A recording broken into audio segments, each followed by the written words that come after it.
కోడి తన పిల్లలను కాచినట్లుగా తన రెక్కల నీడలో దాచాడు నన్ను. కోడి తన పిల్లలను కాచినట్లుగా తన రెక్కల నీడలో దాచాడు నన్ను. భయపడను నేను ఏ మనిషికైనను, భయపడను నేను ఏ మనిషికైనను. అభయము తానే నా ధైర్యము తానే, అభయము తానే నా ధైర్యము తానే. యెహోవా నా కాపరి,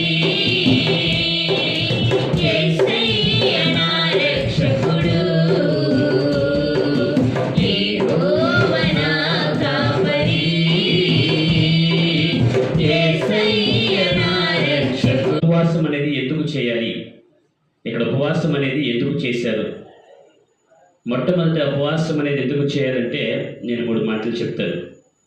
ఉపవాసం అనేది ఎందుకు చేయాలి అని మనం ఆలోచన చేస్తే, ఉపవాస ప్రార్థనలో విజయం ఉంటుంది, ఉపవాస ప్రార్థనలో శక్తి పొందుకుంటాం, ఉపవాస ప్రార్థనలో నెమ్మది దొరుకుతుంది. ఖచ్చితంగా ఉపవాస ప్రార్థన అనేది మన జీవితాలకు అవసరం. ఈ ఉపవాస కొడుకులో నేను పెట్టడానికి గల ఉద్దేశాలు 3 ఉన్నాయి. ఇక్కడ వీళ్ళు ఉపవాస ప్రార్థన చేయడానికి ఉన్న ఉద్దేశాన్ని ప్రక్కన పెడితే అసలు మనం ఎందుకు ఉపవాస ప్రార్థన చేయాలి? ఈ సంవత్సరం అంతా ఎన్నో శ్రమలు వచ్చినాయి, ఈ శ్రమలో ఎన్నో నిందలు కలిగినాయి, ఈ సంవత్సరంలో ఎంతో బలహీనత ఏలుబడి చేసింది. వీటన్నిటిని కూడా ఛేదించుకుని దాటించి మళ్ళీ ఈ సంవత్సరం చివరిలోకి మనం బ్రతికే